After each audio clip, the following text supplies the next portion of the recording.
China has a plan, but we don't have a plan. We don't have a whole of nation plan for dealing with China. And when our allies start to think that maybe they can't count on us, like Saudi Arabia, enormous spending under Joe Biden. Discretionary spending is up 40%. We have a $31 trillion debt. That's not sustainable. Are you concerned that because of these deals, that the U.S. dollar is going to come to this, go to this, is it going to get pushed to the sideline? Yeah. What are your thoughts on the latest deal with China, Saudi Arabia, and Iran? I think it's indicative of the risk of China. So what I say in the book, Superpower in Peril, is China has a plan, but we don't have a plan.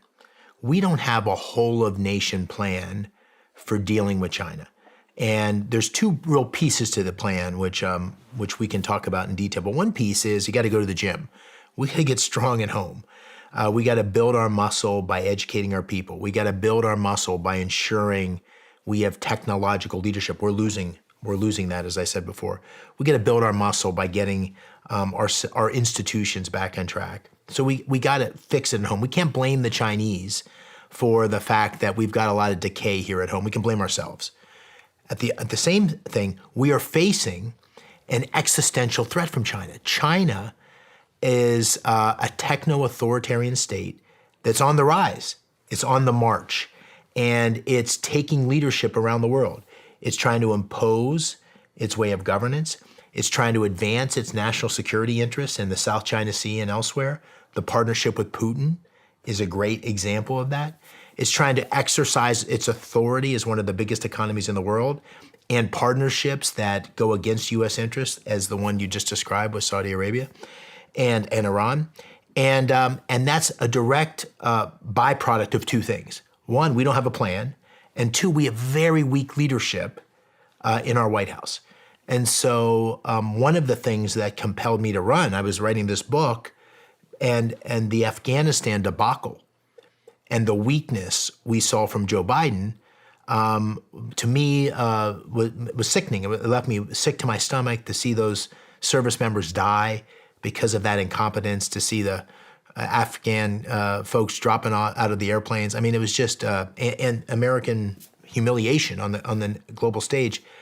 But what's happened since then are one thing after another, which I think has suggested weakness, slowness to react.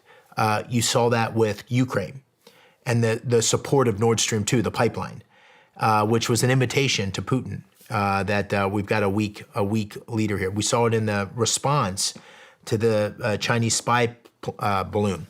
So when the world perceives that we've got weak leadership in the White House, that's opportunity for others, and China's filling that gap. And when our allies start to think that maybe they can't count on us, like Saudi Arabia. Saudi Arabia is a stalwart ally. I was in the original Gulf War, which was to protect Saudi Arabia, those oil fields. I mean, that alliance has been with us for 100 years, and for the last few decades has been critical. But Saudi Arabia, I think, rightly feels like they can't count on the United States. And when you start to lose trust in the strength and reliability of the United States, you look for other partnerships. China's standing right there saying, "Hey, we can be your new friend." How about the world's currency? Are you concerned that because of these deals that the U.S. dollar is going to come to this, go to this? Is it going to get pushed to the sideline? Yeah. Well, the thing about the U.S. dollar, it's a huge advantage to be the reserve currency. We are the reserve currency, so everybody wants, when times of crisis, to go to the dollar. That gives us the ability to fund things. That gives us the ability to draw capital that's unique. And the reason people believe in the dollar is the strength of the U.S. economy. They believe that all things being equal, that the United States is the safest place in the world. So when you have the kind of economic policy we've had, particularly over the last 2 years, that starts to shake the confidence of the world in the dollar and the U.S. economy. So there's two pieces to that. One is we've had more than a decade of prolonged low interest rates. it's persisted under the Biden administration when there was lots of reason to raise interest rates, but they've kept interest rates really low. And that makes money really cheap. And when people have cheap money, they invest in some ways that are risky.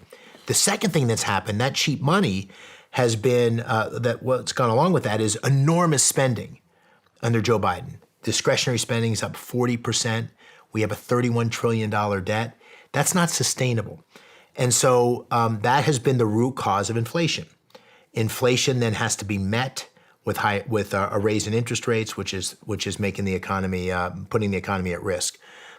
Those bad policies, that excessive spending, the re-engineering of our economy in pursuit of a green agenda through the Infrastructure Act, through the Inflation Reduction Act, which did everything but reduce inflation, it added to inflation. Those things are the things that undermine the power of the dollar and the strength of the dollar. And so when I say we got to go to the gym, we got to get our house in order. If we have our house in order, it doesn't on economic terms, it doesn't matter what the Chinese do. We are going to be the economic powerhouse in the world. But the fact that we're not right now and that we're weak is creating an opportunity for the Chinese and others. How close are we to getting pushed to the sideline? I mean, if you watch the news, it seems like it could happen at any minute. But the news is very fear-based on both sides. What is your insight into how close we are to losing? Well, as I say in Superpower in Peril, I think we're in a very precarious spot. We are in peril, but we have time. And you know this from your time in the military or your time in bar fights or whatever it is. Sometimes the biggest, guy has some weaknesses. China has some weaknesses.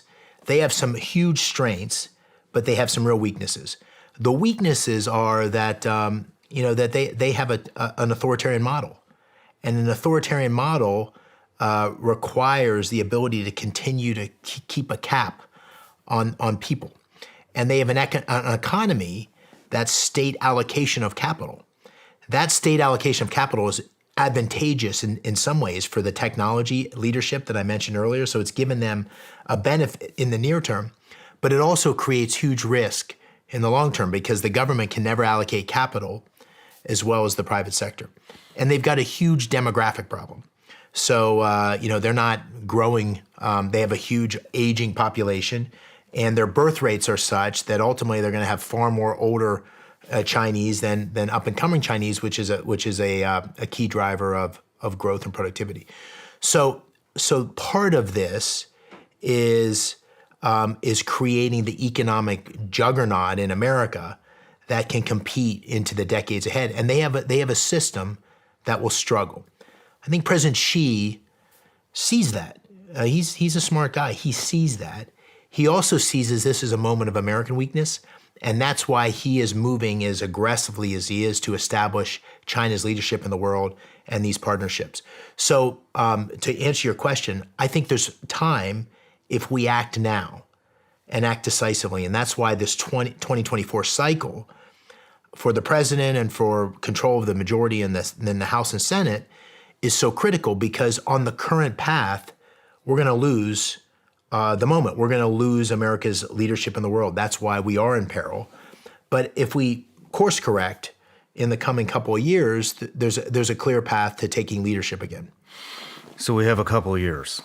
All right. Yeah, I hope so. Hey everybody, I'm Sean Ryan. Click here to subscribe to the Sean Ryan Show YouTube channel for the hottest and most compelling interviews that you will not see anywhere else.